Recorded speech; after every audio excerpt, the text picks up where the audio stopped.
형제들아, 스데바나의 집은 곧 아가야의 첫 열매이요 또 성도 섬기기로 작정한 줄을 너희가 아는지라. 내가 너희를 원하노니 이 같은 사람들과 또 함께 일하며 수고하는 모든 사람에게 순종하라. 내가 스데바나와 버드나도와 아가이고가 온 것을 기뻐하노니 그들이 너희의 부족한 것을 채웠습니다. 그들이 나와 너희 마음을 시원하게 하였으니 그러므로 너희는 이런 사람들을 알아주라. 아멘. 예, 오늘 이양 목사님을 모시고 말씀을 듣게 되었습니다.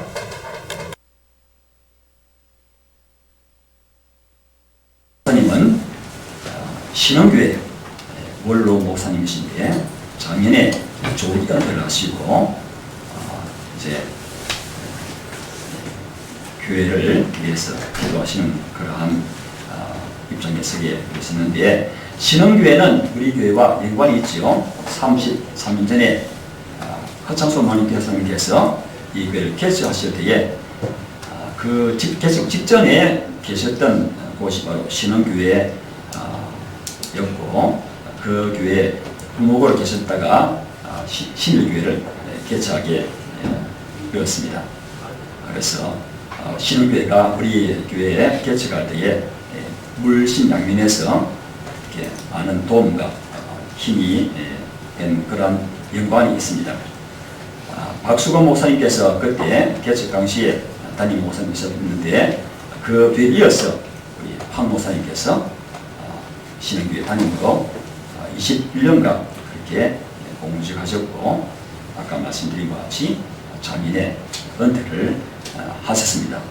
우리 황 목사님은 교단적으로 많은 활동하셨고, 특별히 이제 은퇴 지금까지 우리 교단 산하에 학교 법인 고려학원이 있는데, 거기 학원 그 법인체의 이사장으로서 봉사하셨고, 또 많은 그런 발전에 기여를 하셨습니다.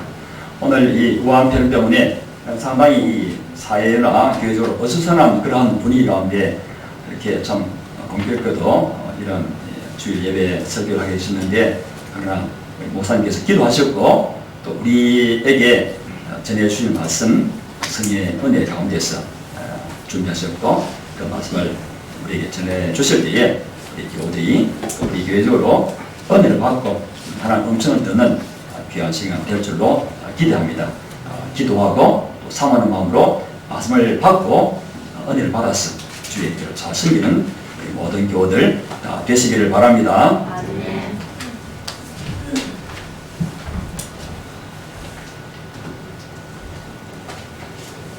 할렐루야. 아멘. 저도 긴장이 됩니다. 이렇게 마스크를 쓰고 계시니까 힘든 상황이긴 하지만은 또 너무 위축될 필요는 없다, 그렇게 생각을 합니다. 여러분 지금까지 우리가 겪었던 이런 감염병 가운데에서는 가장 위험을 느끼기 때문에 여러 가지로 고민스럽고 위축이 되지만, 또 어떤 분이 그렇게 이야기를 했습니다. 여러분, 교통사고로 하루에 우리나라에서 죽는 사람이 몇 명이나 되는지 아십니까? 수백 배입니다. 그렇죠. 바이러스에 감염돼서 이제 지금 3명 사망자가 났지만, 그래서 우리가 조심하고 또 이런 것이 어떤 것을 우리에게 깨우치느냐 삼가 주의할 필요는 있지만은 위축될 필요는 없다고 생각합니다. 제가 오늘 아침에 동영상을 새벽에 하나 받았어요. 중국 교회. 저는 중국 선교를 상당히 오랫도록 직접적으로 그렇게 선교사는 아니지만 저희 교회가 사역을 많이 했는데, 여러분, 중국 교회가 여러 가지로 우리하고는 상황이 다르지만은 굉장히 놀라운 일들이 많습니다. 그래서 지금 우한은 완전히 폐쇄가 돼서 유령도시 아닙니까? 근데 최근에 놀라운 일들이 일어나는 거예요. 아무도 통행도 못하게 하고 집에서 나오는 것도 두려워하는 그런 상황 속에서 일단의 무리들이 나와서 마스크를 전달하는 거예요. 마스크를. 여러분 마스크 파동도 있었지만은 중국이라는 상황 속에서 이 마스크 한 장은 요즘 굉장히 가치를 치면 엄청날 거예요. 대체 어떤 사람들이 이 위험한 때에 다 자신의 안전을 위해 가지고 숨을 죽이고 집 밖으로 나서지 않으려고 하는데 밖으로 나왔어. 필요한 사람에게 마스크를 전달합니다. 주전 300년경에 세계에 패스트가 돌았습니다. 흑사병이 돌았을 때에. 그 전염력이 엄청나죠. 또 의료 기술로 따지면 지금과 비교가 되지 않을 때에 그야말로 싹 쓸다시피 도시들을 쓸어갔습니다. 여러분 얼마나 전염력이 강했는지 가족조차도 흑사병에 걸린 환자가 생기면 그 환자를 방치를 하는 거예요. 아예 돌아보질 않는 것입니다. 집집마다 사람이 죽어나가고 환자가 있고 하는데도 다 자신이 위험하니까 자기 몸만 살릴 때에 일단의 무리들이 나서서 시신들을 치워서 장사를 지내고 또 병자들을 돌아보기 시작했습니다. 여러분 그것 때문에 희생을 당하는 사람들이 많았지만 엄청난 영향을 미쳤습니다. 저 사람들이 대체 누구냐? 전부 다 죽음 때문에 두려워하는 이런 때에 꼭 필요한 이런 섬김을 가진 사람이 누구냐? 보니까 그리스도인들이었습니다. 아멘. 그래서 중세 교회 사이에 이 흑사병과 관련한 그 사화로 지금도 이야기되고 있어요. 저는 똑같은 일이 지금 중국 우한에서 벌어지고 있다고 생각을 합니다. 여러분 저는 중국의 가정교회들을 많이 섬겼는데요. 한 3년 전에 중국 거기는 중국의 공안이 미치지 않는 곳입니다. 아주 촌에 가서 성찬 예식 한 광경을 봤습니다. 제가 어릴 때 70여 년 전에 제가 어릴 때에 우리의 어버이들이 가졌던 성찬 예식 한 가지였습니다. 정말로 겉으로 보기에 너무 가난하고 볼품없는 분들인데 성찬 예식을 하면서 얼마나 우는지. 이게 우리 초대교회, 우리 한국교회의 초창기 시절과 같구나. 저는 하나님이 기뻐하시는 신앙의 열정을 가진 성도들이 중국 땅에 엄청나게 많다고 저는 생각합니다. 이 공식적인 기독교인 순자가 여러분 1억 넘는다는 거 아시죠? 삼자교회뿐만이 아니고 1억이 넘는다고 하는데 여러분 이런 것처럼 어디서나 하나님의 교회에 속한 성도는 성도다움을 가져야 됩니다. 제가 목사님 잘 모릅니다. 죄송하지만 목사님을 잘 모르는데 저게 한 달 전에 연락이 왔습니다. 그래서 오늘 설교 약속을 했는데 제가 목사님께 한 2차례 여쭙습니다. 목사님 혹시 제가 설교를 할 주제, 목사님이 생각하신 주제가 있습니까? 혹시 교회 행사가 있습니까? 그런 거 없대요. 그래서 목사님 알아서 하시요. 그래서 제가 교회 사이트도 들어가 보고 목사님 설교도 한번 들어보고 교회 최근에 주보도 사이트에서 이렇게 확인을 하고 하면서 나름대로 이런 말씀을 전해야 되겠다. 그래서 준비했습니다. 그래서 제한된 시간이지만 여러분들과 함께 하시는 이 시간에 부족하지만 저를 통하여서 하나님께서 주시는 메시지를 받을 수 있는 복된 시간 되시기를 바랍니다. 네. 자, 여러분, 저는 좋은 교회는 어떤 교회일까? 여러분, 하나님의 축복으로 이 땅에 교회가 참 많이 생겼죠. 예, 우리나라에 치면 여러분, 기독교 역사상 국교가 아닌 나라에서 이렇게 교회가 단시간에 많이 세워진 것, 여러분 정말 드문 케이스입니다. 그래서 교회 역사학자들이 굉장히 놀랍니다. 많은 교회가 있는데 어떤 교회가 좋은 교회일까요? 여러분, 교회라고 다 똑같지는 않지 않습니까? 어떤 교회가 좋은 교회일까요? 좀 이렇게 마스크를 끼셨지만 대답할 것은 좀 대답하시면서 기다리십시오.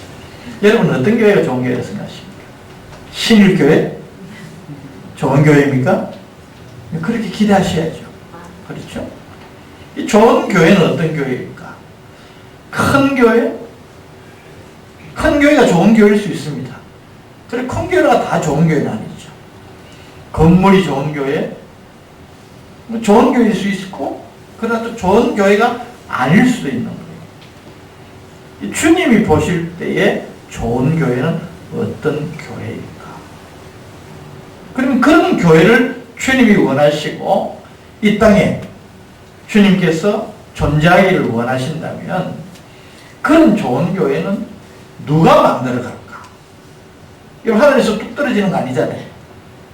교회가 세워지면 그 교회가 어떤 과정을 통하여서 이렇게 하나님의 뜻을 이루는 교회가 되기까지 그 교회를 그런 교회로 만들어가는 주체가 있다 그 말이죠. 그런 교회는 누가 만들어갈까? 저는 이런 관점에서 오늘 원리보다는 성경에 나타나는 실제적인 교회의 모습 속에서 우리에게 가까이 다가오는 말씀으로 여러분들이 섬기는 이 교회가 정말 하나님이 기뻐하시는 좋은 교회가 되고 그런 좋은 교회를 세워가는 보람과 기쁨은 우리가 무엇과도 바꿀 수 없잖아요. 그래서 오늘 짧은 시간이지만 말씀을 통하여서 우리 모두가 한번 이런 점을 마음에 받아 간직하고 남은 생애를 좋은 교회를 세우고 좋은 교회에서 하나님의 뜻을 받들어드리는 섬김의 기회를 가지는 복된 성도들이 되었으면 좋겠다. 그런 생각에서 이 말씀을 나누려고 합니다. 자, 이 오늘 여러분들과 함께 생각하려고 하는 이 본문 말씀은 고린도 전서, 그러니까 고린도 교회에 보내는 사도 바울의 편지글이죠. 사도 바울이 고린도 교회에 2번의 편지를 보냈는데 첫 번째 편지의 마지막 부분입니다. 저는 성경을 읽을 때에 특별히 바울 서신에서 이 서신의 마지막 부분에서 굉장히 많은 도전과 그런 은혜를 경험을 합니다. 사도 바울이 자신이 섬겼던 복음을 전하고 그래서 세워졌던 교회를 생각할 때에 그 교회에 필요한 말씀, 가르침 이런 것들을 베풀고 난 다음에 마지막 부분에는 그 교회를 섬겨왔던 사람들의 귀한 면면들을 기록하고 있습니다. 그게 우리 가볍게 보아지는 길 그런 부분이 아니라고 저는 생각합니다.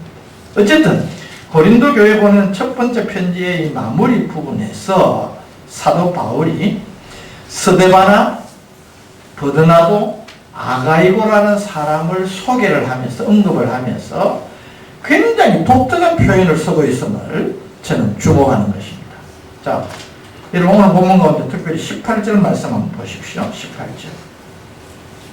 우리 같이 한번 주목해서 읽어볼까요? 시작.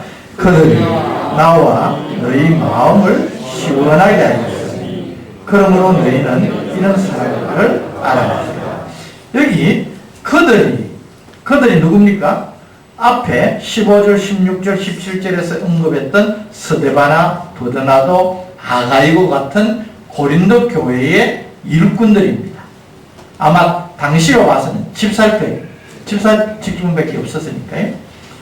이런 분들을 이야기하면서 그들이 나와 너희 마음을 시원하게 하였다. 그렇게 표현을 하고 있습니다. 저는 이 표현 속에서 몇 가지 중요한 교회와 성도들이 꼭 유념하고 잊지 말고 지켜나가야 될 믿음의 자세를 발견하고자 하는 것입니다. 자, 여러분, 이 그들이 나와 너희 마음을 시원하게 하였다. 우리 이런 표현을 우리 관용적으로 사용할 때가 있습니다. 어떤 사람에게 무슨 일을 맡겼습니다. 일을 맡겼습니다. 특별히 옛날에 어른들이 그런 표현을 잘 써요. 아, 저 사람 참 시원찮다. 그런 표현하죠. 시원찮다. 네. 뭐 또 사람뿐만이 아닙니다.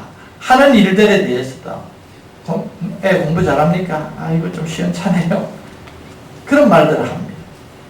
이 시원찮다는 표현이 그런 어감을 갖고 있습니다. 그래서 그런 어감도 있지만은 이 표현 속에 담겨있는 깊은 뜻을 한번 주목해보자는 것입니다. 성경 원어에 보면, 신약 성경 헬라어지 않습니까? 이 헬라어 원어에 보면 이 시원하다는 말이 아나파오라는 말입니다. 이게 독특한 단어예요. 근데 여러 가지 뜻이 있습니다. 여러 가지 뜻이 있어요. 근데 그 가운데에서 제가 주목하는 두 가지 일이, 하나는 마음 놓이게 한다는 뜻이 있습니다. 그들이 나는 누굽니까? 사도 바울이죠. 주의 종과 너희는 누굽니까? 고린도 교회의 성도들입니다. 주의 종인 사도 바울과 너희들의 마음을 시원하게 하였다. 이 말의 의미를 보면 첫째는 마음 놓이게 했다는 것입니다. 무슨 뜻일까요? 집사님으로 봅니다. 집사님으로 스데바나 집사님을 볼 때에 또 버드나도 아가이고 같은 그 집사님을 볼 때에 주의 종인 사도 바울도 마음이 놓이고 성도들도 안심이 된다는 것입니다. 굉장히 중요한 말 아니겠습니까? 지상교회는 여러 가지 어려움들이 일어납니다.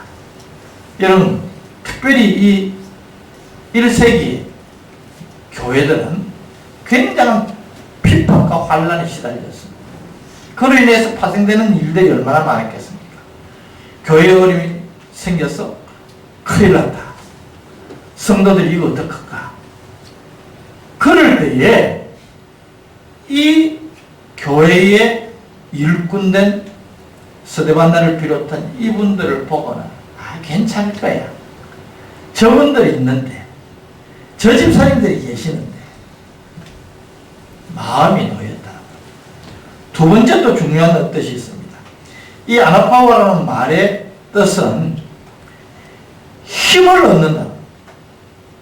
그 사람들을 보고 그 사람들 존재 때문에 용기를 얻는다는 것입니다. encourage, 격려를 받는다는 거예요. 그래서 여러분 영어 성경에 보면 이 표현을 이런 의미를 되살려서 번역을 해놨습니다. 그래서 보면 They refreshed my soul and yours. 무슨 말입니까? refresh 하다는 말은 새롭게 한다, 힘을 얻게 한다, 소망을 가지게 한다, 일어서게 한다, 그런 뜻인데, 사도 바울이 말한 이 표현을 영어 성경에서 my soul, soul은 뭡니까? 영혼이죠. 우리의 영혼을 리프레시 시킨다는 거예요. 그게 단순히 저 사람들이 내 인간적으로 위로가 된다, 그런 차원을 넘어서서 성도들의 영혼을 다시 살린, 이렇게 세우는 그런 역할을 했다고 기록을 하고 있는 것입니다. 사랑하는 우리 신일교회 성도 여러분, 이 신일교회 목사님에게 혹은 또 성도들에게 오늘 말씀처럼 어떤 어려운 일이 있어도 저분들 때문에 나는 걱정이 없어. 염려가 잘 될 거야. 하나님이 하실 거야. 혹은 또 나도 저렇게 해야지. 나도 저 믿음 가지면 할 수 있어. 라고 할 수 있는 이런 사람들이 많아지면 얼마나 좋겠습니까? 저는 우리 신일교회에 이런 오늘 이 말씀 속에 나타나는 이런 주의 종과 성도들의 마음을 시원케 하는 장로님, 집사님, 권사님, 또 평신도로다 그런 역할을 감당하는 성도들이 많아지기를 주님의 이름으로 축복합니다. 자, 그럼 이것이 가능한가 한번 생각을 해보겠습니다. 자, 먼저 본문에 언급된 이들이 구체적으로 어떤 사람이었기 때문에 스데반은, 아가이고는, 또 부드나도는 대체 어떤 사람들이었기 때문에 주의 종과 성도들에게 그들의 마음을 시원케 하고 어떤 일이 있어도 어떤 힘든 상황이 있어도 도리어 저들이 용기를 가지고 일어서고 마음의 불안을 떨쳐낼 수 있는 그런 사람들이었을까? 그럼 먼저 찾아야 되지 않겠습니까? 저는 오늘 이 본문 말씀 속에서 세 가지를 여러분들과 함께 배우려고 합니다. 세 가지입니다. 첫째는 이 사람들은 좀 어려운 말입니다. 정체성이 분명한 사람들이었다는 겁니다. 정체성, 아이덴티티. 무슨 말입니까? 내가 누구인지를 분명하게 알고 있었다는 말입니다. 자, 사도 바울이 스데반을 언급하면서 이 사람은 성도 섬기기로 작정한 줄을 너희가 안다 그랬습니다. 자, 여러분 1세기나 지금이나 마찬가지입니다. 교회의 직분은 무엇입니까? 교회 직분은 어떤 사람을 이야기하는 겁니까? 교회를 섬기고 성도를 섬기는 것입니다. 교회 직분이 목사, 장로, 집사, 권사 다 마찬가지. 여러분 이거는 계급적인 측면을 이야기하는 거 아닙니다. 어떤 사람인가? 무슨 일을 하는 사람인가? 그것은 교회, 성도, 더 나아가서 하나님의 일을 섬기는 사람들이라는 것입니다. 여러분, 여기 언급된 주의 종과 성도들의 마음을 시원하게 한 사람들은 바로 이런 사람들이 있기 때문에 저들의 마음을 시원하게 했다는 것입니다. 자, 여러분, 저는 정체성이 참 중요하다고 생각을 합니다. 요즘 오늘날 우리 나라가 여러 가지 면에서 참 혼돈스럽습니다. 그렇죠? 혼돈스럽습니다. 뭐 경제도 엉망이 돼가지고 이 상황이라는 것은 우리의 삶에 영향을 미치기 때문에 정말 많은 사람들이 정말 힘들어하고 있습니다. 특히 젊은이들이 꿈을 잃어버려요. 저는 이것이 가장 큰 문제라고 생각합니다. 그런데 어쨌든 이런 상황이 되어진 것은 전 정치인들의 책임이 크다고 보지. 뭐 이런 대통령을 비롯해가지고 국회의원들 또 공무원들이 자신이 어떤 사람인가 어떤 존재인가에 대한 분명한 의식을 갖고 있으면 여러분 이렇게 함부로 못합니다. 그렇지 않겠습니까? 예를 들어서 공무원들은 국민들이 세금을 내서 봉급을 주면서 나라를 위해서 국민을 위해서 섬겨달라는 사람입니다. 근데 그 공무원들이 그 본분을 잃어버리면 나라 일이 되겠습니까? 그래서 정체성이라는 것은 굉장히 중요한 것입니다. 사회만이 아닙니다. 이것을 우리 교회에 한번 적용을 시켜보십시오. 교회가 교회답지 못하면 어떻게 될까요? 우리 예수님 중요한 말씀하셨죠. 우리를 향하여서 너희는 세상의 빛이라 세상의 소금이라 그렇게 말씀하셨습니다. 여러분, 한국 교회에 가장 사회의 영향력을 가졌을 때가 언제라고 생각하십니까? 초창기입니다. 불과 성도들의 비율이 2%도 채 되지 않았던 한국교회 초창기에 교회와 그리스도인들은 이 나라 이 민족에게 엄청난 영향력을 미쳤습니다. 하나님의 은혜로 축복으로 교회 수도 엄청 많아지고 교인들이 뭐 지금 거품 좀 빼고 이야기하면 800만 원 보장했습니까? 옛날엔 1200만까지 이야기했습니다. 800만이라도 적은 숫자가 아니에요. 근데 오늘날 교회가 우리의 어버이들이 존재했던 그때만큼 영향력을 가집니까? 여러분, 저는 교회는 세상으로부터 핍박은 받을 수 있어도 조롱을 받아서는 안 된다고 생각합니다. 근데 오늘만큼 교회와 그리스도인들이 세상 속에서 손가락질 받는 때가 있습니까? 저는 아직도 새벽에 나라와 민족을 위해서 기도할 때 하나님 눈물을 주세요. 우리가 생각해야 됩니다. 그러면 여러분, 교회가 무엇인가? 뭐 이 시간 다 말씀드릴 수 없지만은 교회가 무엇인지를 알지 못한다면 정말 큰 문제이지 않겠습니까? 교회의 정체성이 무엇입니까? 성경의 많은 부분에서 이것을 이야기하지만은 가장 중요한 구절이 저는 마태복음 16장 16절에 생각을 합니다. 자, 같이 한번 읽어보겠습니다. 이 앞에 뜨니까 시작. 주는 그리스도시요 살아계신 하나님의 아들이십니다. 자, 이 질문이 나온 상황을 여러분들이 아시잖아요. 우리 예수님 친히 제자들에게 도전하십니다. 가이사랴 빌립보에서 있었던 일입니다. 사람들이 나를 누구라? 세례 요한이라 해도 어떤 사람이 엘리야라 하기도 하고 어떤 사람은 모세라 그래. 우리 예수님이 정색을 하면서 물었습니다. 제자들에게. 그러면 너희는 나를 누구라 하느냐? 이때 시몬 베드로가 성질이 좀 급했던 것 같아요. 그렇죠? 그래서 베드로가 단번에 이야기를 합니다. 주님은 그리스도시고 살아계신 하나님의 아들입니다. 자, 이 고백 후에 주님께서 말씀하셨던 것이 대단히 중요합니다. 이것도 우리 말씀 잘 알고 있죠. 우리 예수님이 너는 베드로라. 내가 이 반석 위에 뭘 세운다고요? 내 교회를 세운다. 내 교회. 누구 교회예요? 내 교회.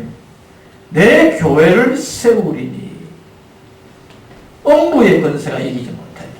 저는 여기에서 교회의 정체성을 너무나 분명하게 우리에게 각인시켜 준다고 생각을 하는 것입니다. 여러분, 간략하게만 정리를 해본다면 교회는 신앙 고백이 분명해야 됩니다. 그래서 제가 저 말씀을 여러분들이 기억하시라 합니다. 교회에 많은 사람들이 올 수 있습니다.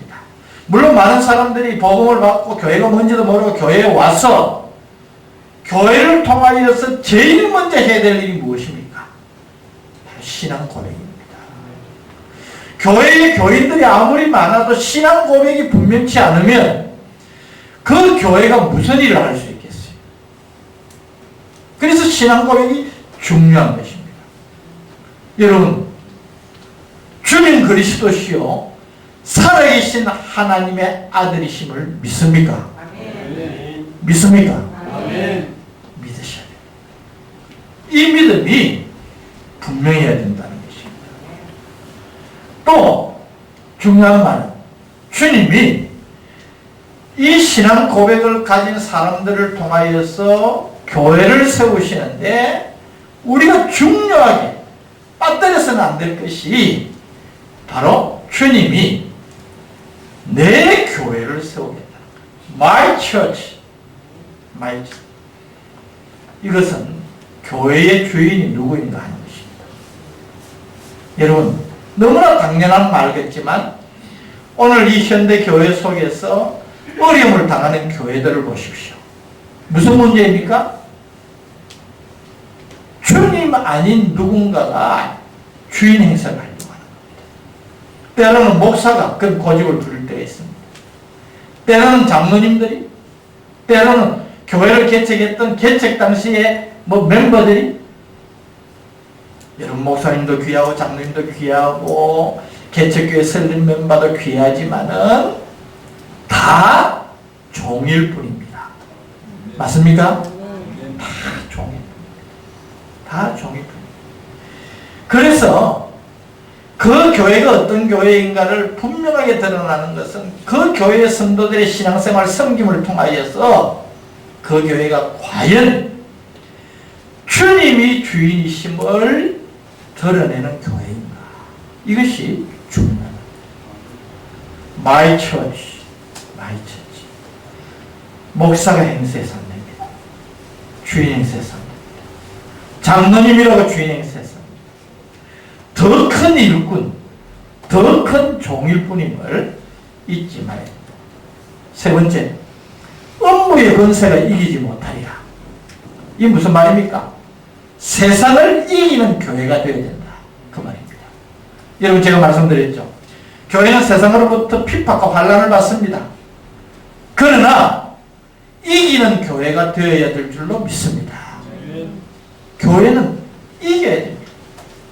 진정한 하나님의 교회라면 아무리 세상의 공격이 간악하고 위협적일지라도 그 세상을 이겨내는 것입니다.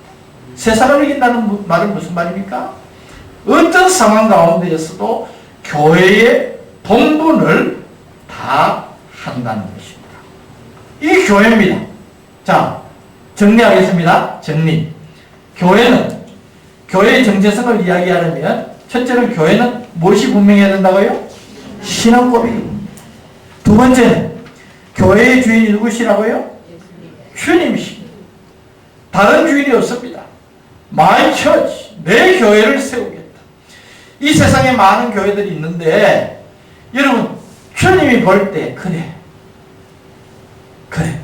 이 신일 교회가 내 교회이지 할 수 있다면 얼마나 좋겠습니까? 여러분 이런 교회가 세상을 이긴다는 것입니다. 세상에 굴복당하거나 타협하지 않습니다. 이런 교회가 사명을 감당하는 겁니다. 자, 그러면 교회의 정체성을 말씀드렸습니다. 그러면 교회에 속한 저와 여러분은 어떤 존재냐는 겁니다. 개인적으로 우리 자신의 정체성을 확인해야 됩니다. 제가 신흥교회 온 지 딱 21년, 만 21년을 딱 채우고 제가 원래 올 때 기도했던 대로 제가 교회 사역을 마무리했습니다. 이제 하나님 교회에 매이지 않고 하고 싶은 일을 좀 하다가 그렇게 하나님 부름받게 해주십시오. 하나님께서 그걸 들어주셔서 제가 이제 조금 일찍 교회 사역을 마무리했습니다. 마무리했는데 여러분 참 저희 교회에 하나님께서 은혜를 많이 주셨어요. 제가 성도들에게 여러 가지 많은 일들을 좀 시도를 했지만은 제가 성도들에게 아주 강하게 한 것이 저는 새벽기도를 21년 동안 제가 외국에 집회 나간다든지 선교 나간다든지 죽을 고비를 한 2번 넘겼는데요. 이렇게 정말 부득이야 못 나가는 일 외에는 새벽기도를 다 제가 인도했습니다. 오일, 수요일 예배, 금요기도 이런 건 다 부목사님들한테 맡겨도 새벽기도는 제가 했습니다. 왜냐하면 새벽기도 나오는 분들이 참 중요하기 때문에 교회의 키맨들이기 때문에 새벽마다 제가 매일 본문을 따라서 도전하는 그거는 좀 다르지만은 마무리 부분에서 정체성을 확인합니다. 그래서 우리 성도들은 이게 습관처럼 되어 있습니다. 이 가장 많이 한 게 뭡니까? 한번 따라 하십시다. 여러분들도 한번 고백해 보십시오. 나는 하나님의 백성입니다. 나는 하나님의 백성입니다. 나는 하나님의 백성입니다. 잊지 말자. 내가 하나님의 백성이라는 사실을 망각하면요. 순간적으로 까먹고 지내면 세상 속에서는 세상 사람과 똑같이 삽니다. 나는 천국 백성입니다. 나는 영원한 소망을 가진 사람입니다. 나는 이 땅을 사는 것이 전부가 아닙니다. 정체성과 관련된 고백을 저는 늘 요구를 합니다. 여러분, 새벽마다, 아침마다 새날을 맞으면서 그런 고백을 가지고 하나님, 내가 하나님의 백성입니다. 하나님의 백성답겠습니다. 우리 아이들 키울 때 집사람이 아이들 학교 나갈 때에 꼭 현관에서 허깅을 하면서 너는 하나님의 백성이야. 애들이 컸을 때는 엄마를 안고 저거 고백합니다. 나는 하나님의 백성입니다. 학교에서 하나님의 백성답게 지내겠습니다. 지금까지 하고 있습니다. 지금은 우리 아이들이 손주들에게 그렇게 시키고 있죠. 여러분, 정체성이 중요합니다. 그래서 여러분이 내가 누구인지를 정말 분명하게 알아야 성도다운 삶을 살 수 있고, 그런 성도들이 모여있는 교회가 교회다운 교회라는 사실을 우리가 잊어서는 안 된다는 것입니다. 사랑하는 우리 성도 여러분, 신일교회가 이런 교회가 되기를 바랍니다. 여러분들이 다 한순간 나는 하나님의 백성이다. 나는 그리스도입니다. 나는 구원의 은혜를 입고 이 땅을 잠깐 살다가 천국에서 영원한 소망을 누릴 존재라는 것을 잊지 말고, 그러면 여러분, 내가 이 일을 하는 자세로 좀 앞으로 말하겠지만 달라지지 않겠습니까? 정체성이 분명. 교회다운 교회 되시기를 주님 이름으로 축복합니다. 성도다운 성도 되시기를 주님 이름으로 축복합니다. 특별히 교회의 일꾼들, 이 리더십의 위치에 있는 분들은 더더욱 그래야 합니다. 그렇죠? 장로님, 집사님들이 성도들에게 그런 모습을 보여야 성도들이 마음이 시원해진다니까요. 마음이 시원해요. 두 번째로, 그러면 이들이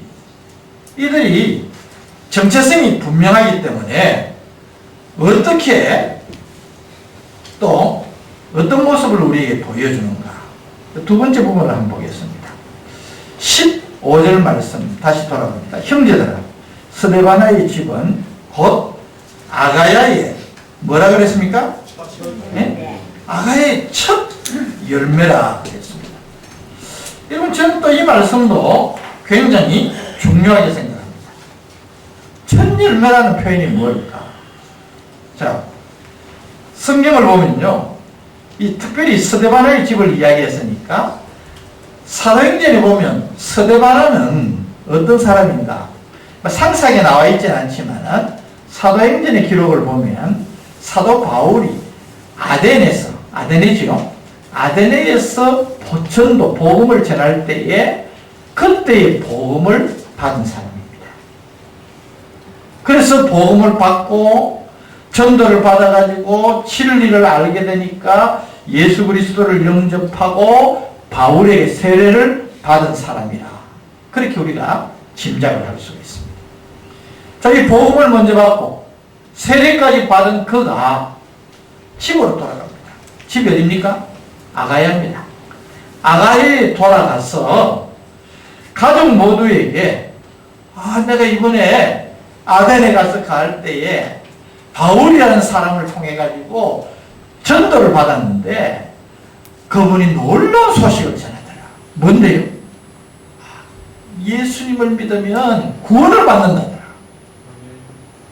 그래서 내가 그 예수님을 영접하고 세례를 받았다. 집안 사람들에게 너희들도 나처럼 복음을 받아들이고 예수님 믿고 세례 받았으면 좋겠다. 그렇게 했더니 오늘 본문의 표현처럼 온 집안이 다 예수 믿고 아가야 지역에서 첫 열매가 되었다는 겁니다. 무슨 말인지 이해가 되겠습니까? 자, 그러면 이거 한번 생각을 해보십시다. 복음 전하는 것이 상황적으로 굉장히 쉬워졌습니다. 옛날에는 예수 믿자는 말하는 것도 얼마나 힘들었는지 모릅니다. 그렇죠? 그런데 요즘은 그래도 또 한편으로 보면 예수 믿는 사람들도 많고 교회도 많고 뭐 지금 이미지가 많이 흐려졌지만은 또 교회 다닌다 그러면 괜찮게 보이기 때문에 전도하는 것 자체는 쉽지, 상황적으로 보면 옛날에 비해서 많이 쉬워졌습니다. 근데 여러분 전도 많이 해보시죠.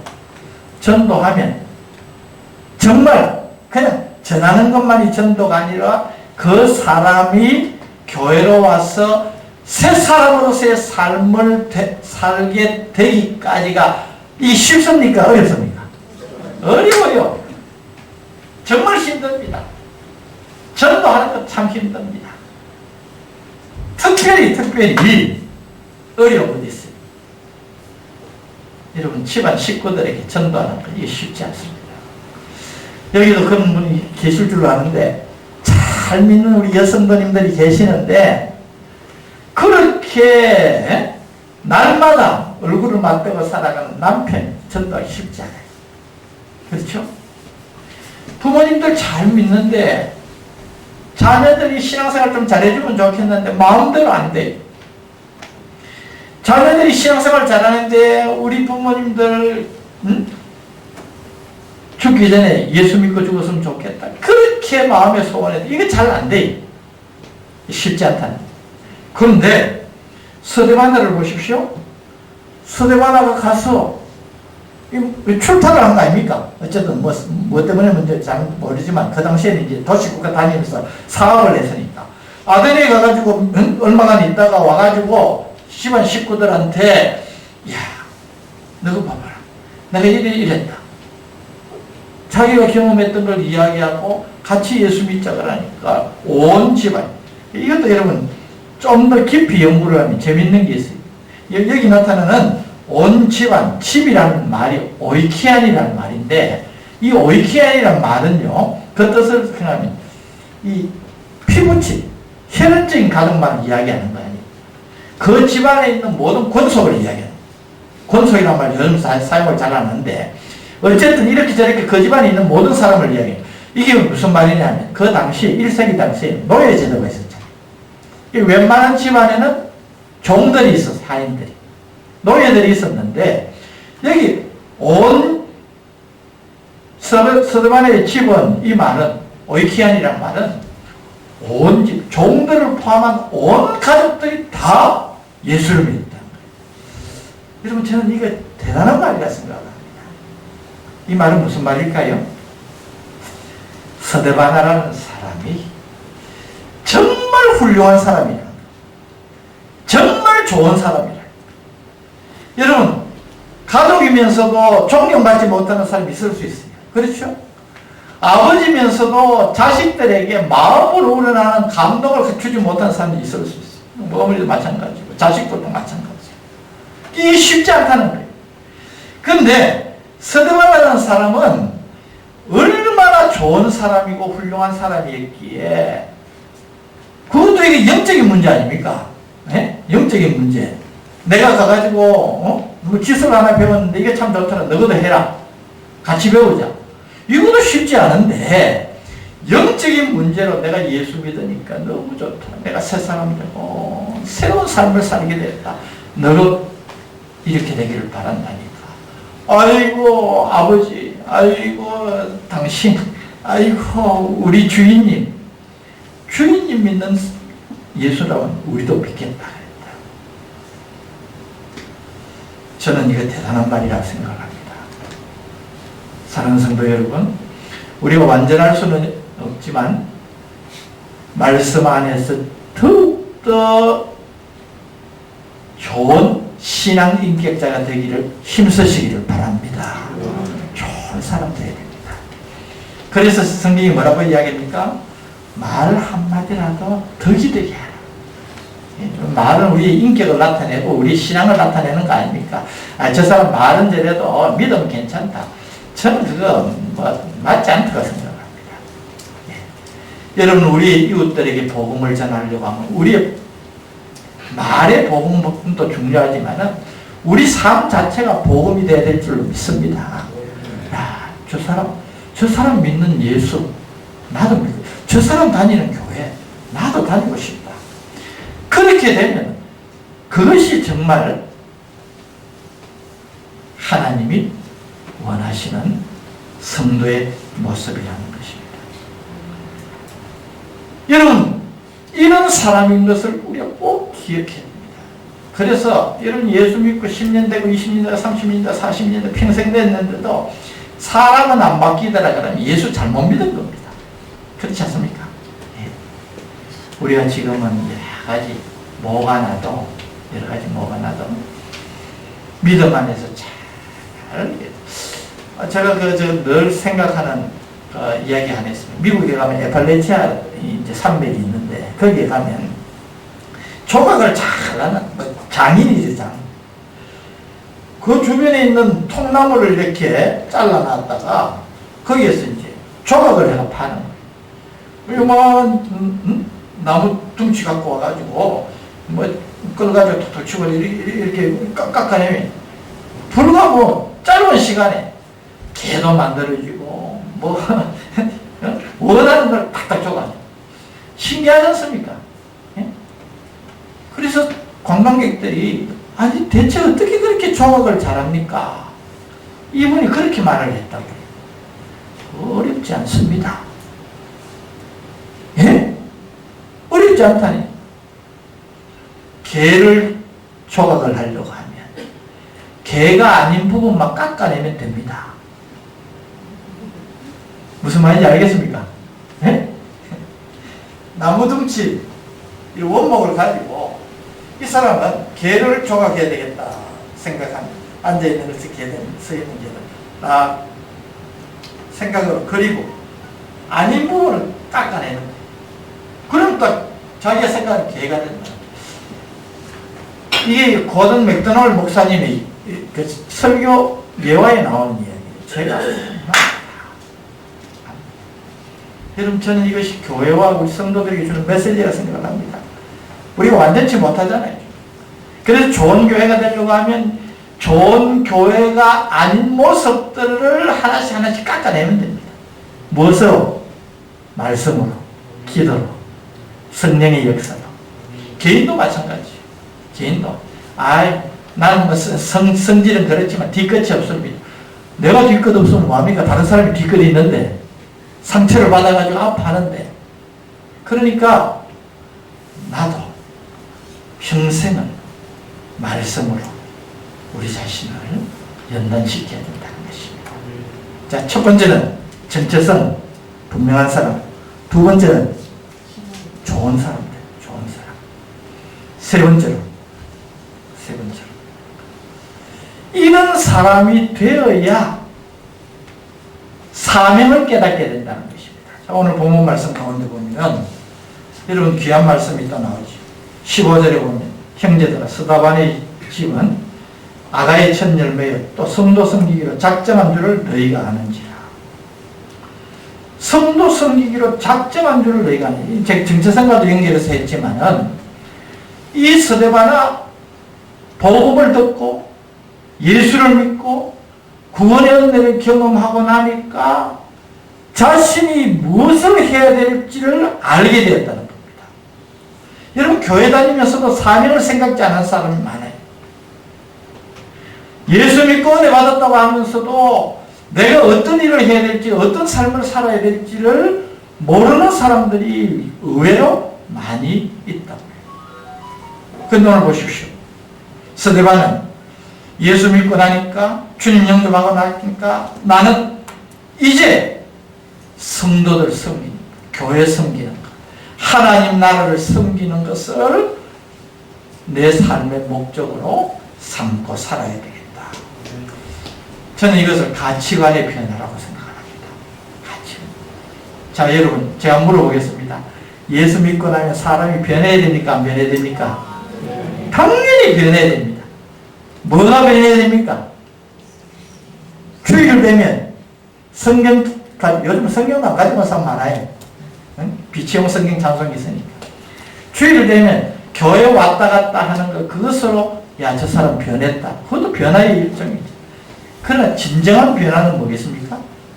진정한 변화는 삶 자체가 바뀔 때, 아, 저 사람 변했구나 하는 것을 우리가 알게 됩니다.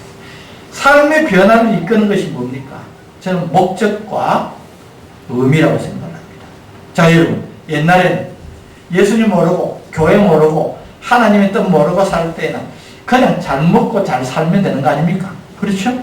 그래서 우리 아이들한테 죽어보자고 공부식입니다. 이 공부 잘해라. 공부해가 남주나. 그렇게 가르쳤어요. 우리 그렇게 배웠죠. 근데 저희 부모님들은 어릴 때부터, 저희들 어릴 때부터 너 공부해가 남줘라. 그렇게 가르쳤어요. 여러분, 제가 그래도 대단히 뼈대 있는 집안, 에서 출생했습니다. 저희 아버님이 많이 배우지는 못하셨어요. 그런데 장로님이셨어요. 우리 교회사에 나옵니다. 제 고향이 경주입니다. 제 고향이 경주인데, 저는 부모님에게서 받은 축복 가운데 축복을 늘 간직하고 있습니다. 아버님이 굉장히 유력하셨어요. 제가 며칠 전에도 이렇게 아버님, 어머님 떠올리는데 이렇게 옛날 그걸 보고 있는데, 경주의 초대 YMC 이사장도 지내시고, 이승만 박사하고 어머님이 둘이서 사진도 찍고 있어요. 부일이 회장하고. 굉장히 유력했던 것 같아요. 근데, 여러분 놀라운 사실은 제가요, 아버님, 어머님에게서 돈 한 푼, 땅 한 평 물려받지 않았습니다. 제가 형제가 셋입니다. 형제가 셋인데, 제 바로 밑에 동생은 군인 출신이에요. 별 3개 달았습니다. 지금 한국 교회 지금 간정 영순입니다. 예, 부산에 참 많이 다녀갔습니다. 예. 뭐 어쨌든 뭐 하나님께서 그것도 하나님 뜻이겠죠. 예. 육참 총장, 국방장관 한다 그랬는데 뭐 어쨌든 별 3개로 끝을 냈어요. 처음엔 굉장히 마음 상해하는 이야기. 내가 그랬습니다. 야, 마지막 별은 하늘에서 달아야지. 정말 제가 감사하고 있어요. 여러분, 장모인데요, 평신도 아닙니까? 성경을 지금 250도 이상 했어요. 예, 간증거리가 많아요. 막내는 창원 세강교회 지금 담임 목사하고 있어요. 저희 형제 복 받았습니까? 복 안 받았습니까? 에이, 괜히 한번 그래주는 겁니까? 정말 복. 저는 우리처럼 복 받은 형제들이 있다. 아버님이요, 저희들에게 어릴 때부터 성경 암송시키고, 진짜 성경이 중요한 건 제가 그때 다 암송합니다. 성경 암송하고, 믿음, 주일 성수 11조, 이거는 뭐 귀에 멋이 박히도록 강조하고,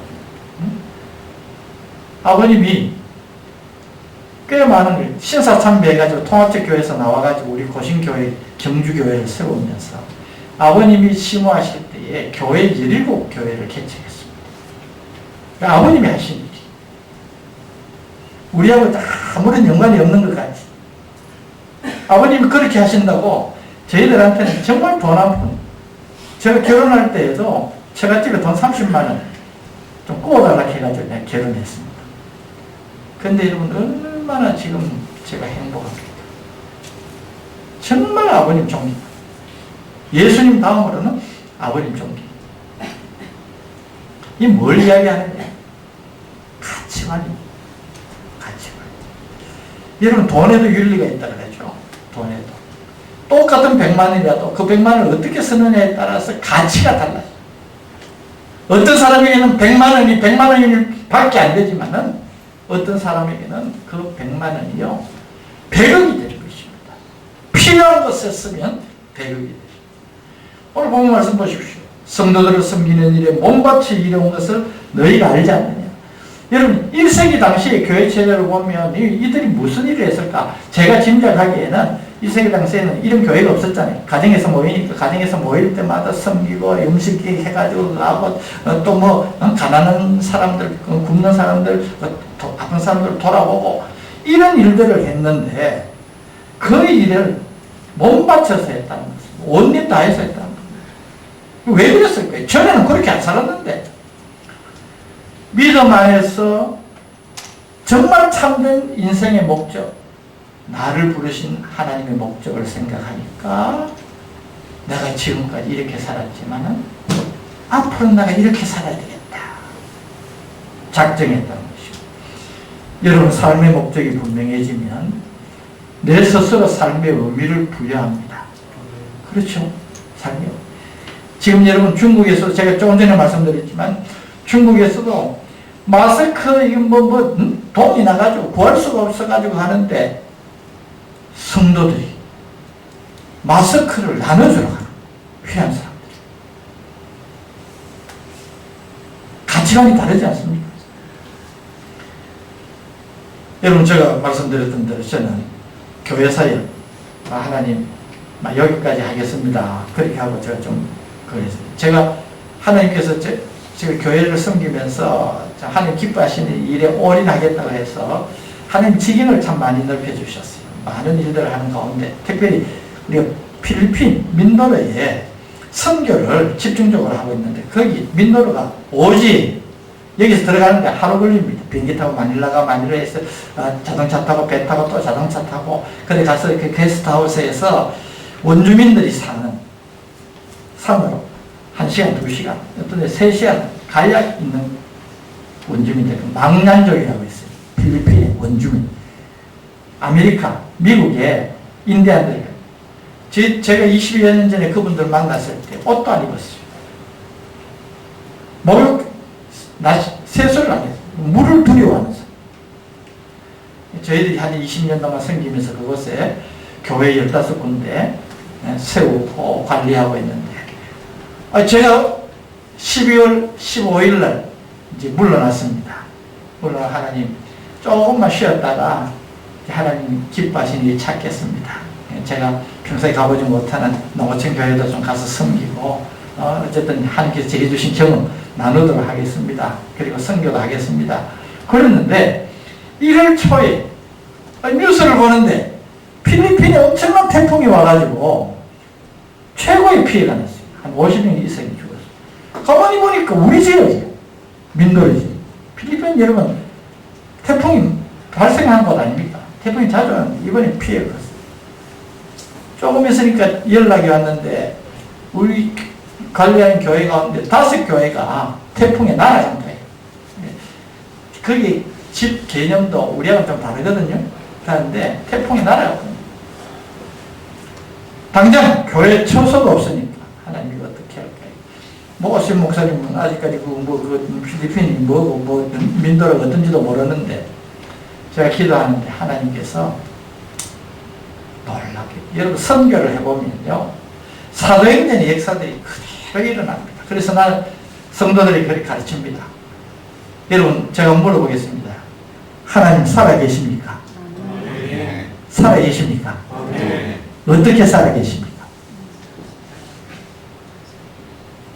제 한번 따라 하십시다.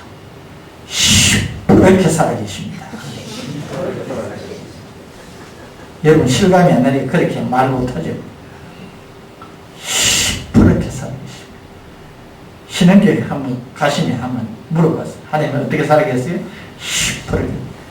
여러분 선교 현지에 가면요 정말 사도행전이라는 역사들이 그대로 있다.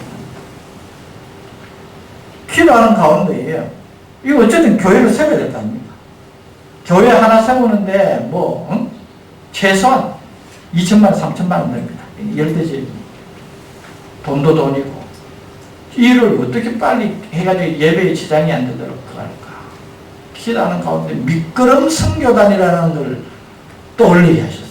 이 미끄럼 선교단은요 장로님 집사님들 가운데에서 선교지에 교회 건축 돕는 분들이 참 귀한 분들이죠.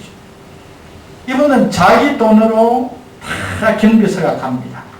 그런데 이제 할 때마다 그렇게 할 수 없으니까 그 교회를 건축하고 보수하는 재료비는 이제 마련을 해줘야 됩니다. 5개 교회, 3개 교회는 거의 완파고 나머지 교회는 보수를 해야 되는데 얼마 정도 들겠습니까? 한 5천만 원 든대요. 5천만 원, 5천만 원이 쉽지 않잖아요. 하나님이 어떻게 할까요? 신흥교에서 2천만 원 내놨어요. 3천만 원. 제가 뭐 이렇게 좀 권사님들 좀 하세요 해가지고 여러분, 이 팀이 지난 1월 27일 날 현지에 들어갔습니다. 1월 27일 날 여러분들처럼 우환이 난리칠 때입니다. 약속을 해놨으니까 가야 되겠다. 간 거예요.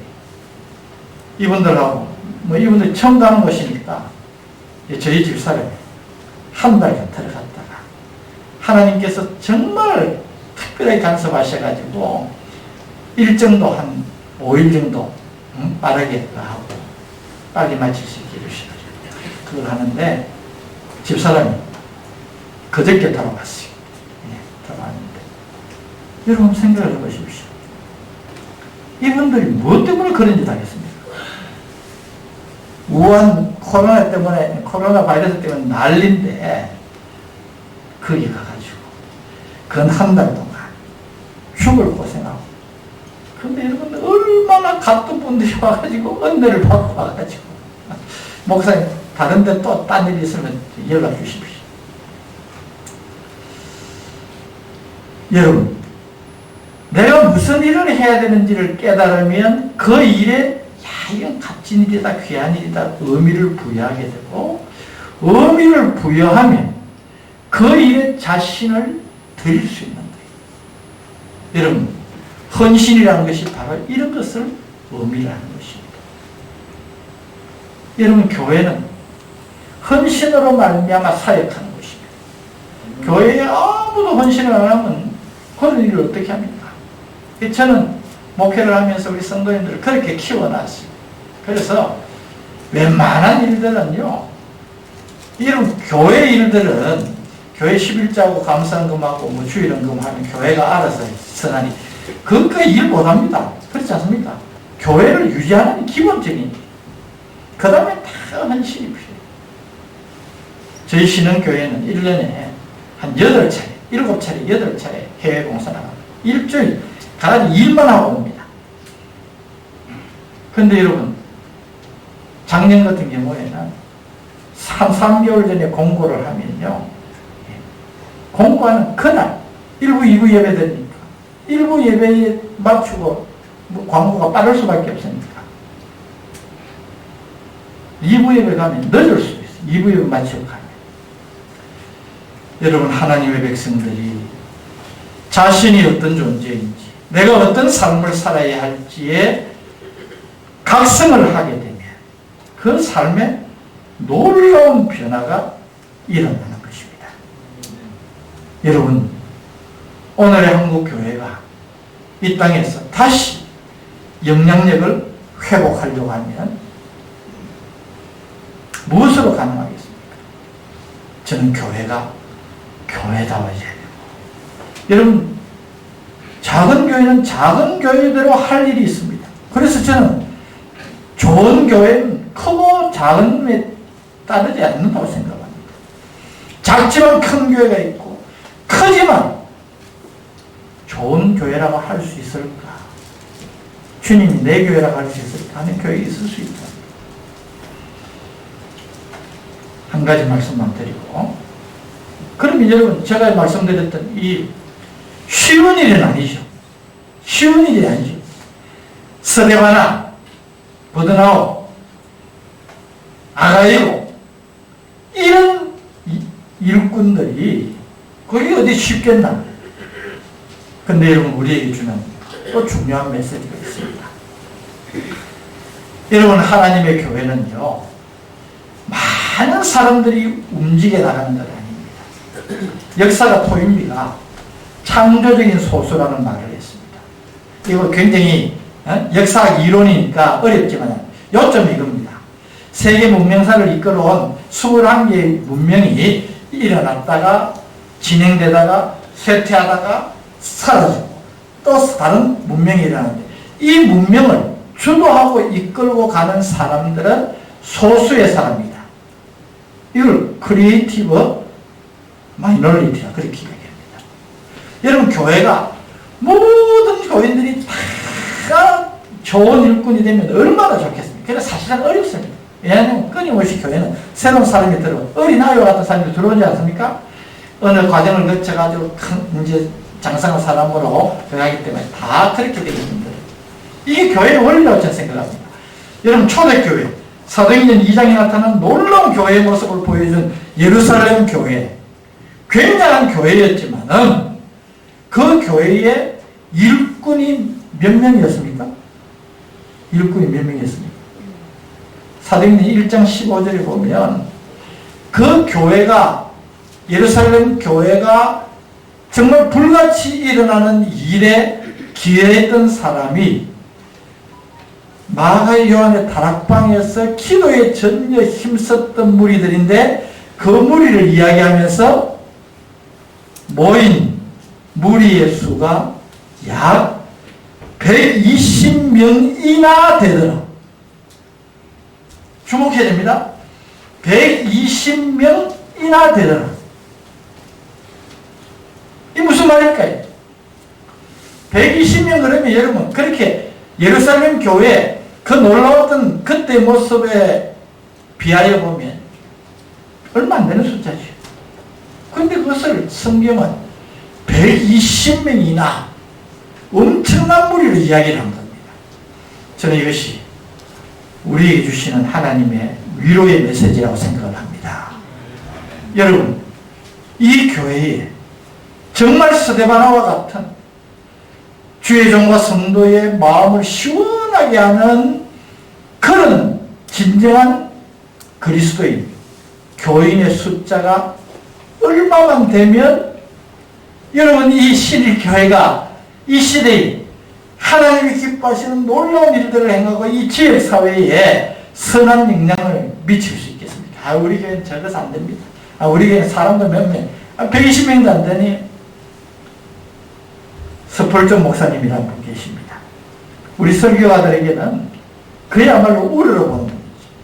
서폴정 목사님이 런던에서 수천 명 되는 교회를 섬기시면서 이런 말을 했습니다. 주님을 향해서 가슴이 뜨거운 성도 12명만 있다면 이 영적으로 암울해져가는 런던을 다시 일으킬 수 있다. 그러나 수천 명의 교인이 있어도 전부가 다 그저 그런 성도라면 우리가 할 수 있는 일은 아무것도 없다. 서풀정 목사님 말. 사랑하는 우리 신일교회 성도 여러분, 오늘 이 자리에 정확하게 있는데 서풀정 목사님의 마음을 빌려온다면 이 가운데에서 12명만이라도 하나님, 내가 하나님의 백성입니다. 그리스도인입니다.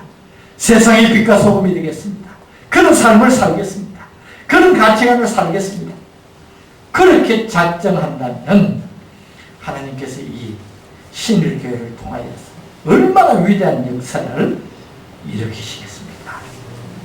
저는 그것을 기대하는 것입니다.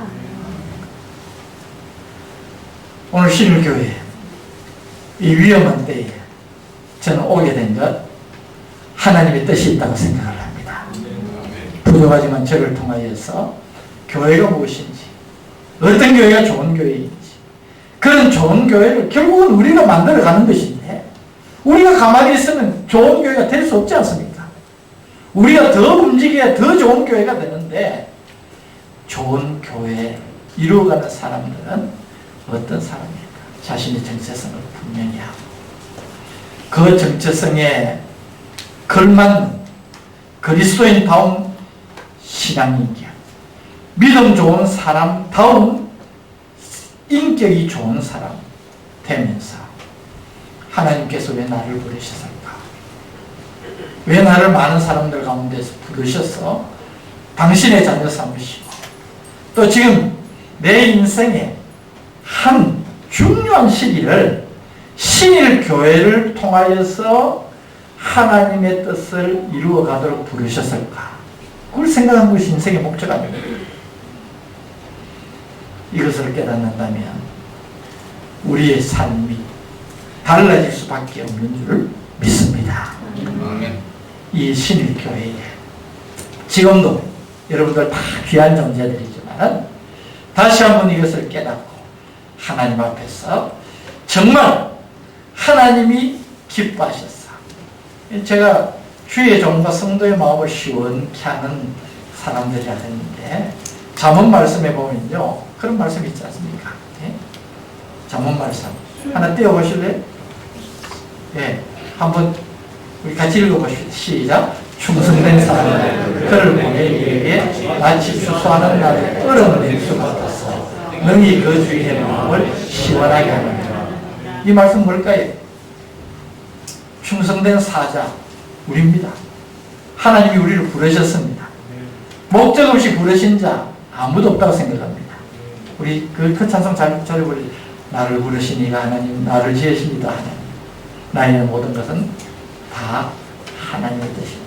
그 찬송처럼 하나님의 뜻이 있어서 우리를 부르시고 지금 이 시점에 이 교회에 존재케 하시는데, 여러분들이 스데바나의 집안처럼 이런 존재와 역할을 한다면 추수하는 날에 얼음 냉수같이 우리 인생의 결과를 요구하시는 하나님 앞에 정말 그 마음을 시원케 하는 사람들 될 수 있지 않겠습니까?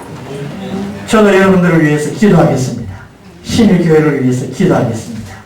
우리 신일교회 좋은 교회 되시고 여러분들 더 좋은 성도 되셔서 하나님께서 더욱 기뻐하시고 이 교회를 생각할 때마다, 여러분들을 볼 때마다 마음이 시원해 하시는 그런 복된 교회, 복된 성도 되시기를 주님의 이름으로 축복합니다.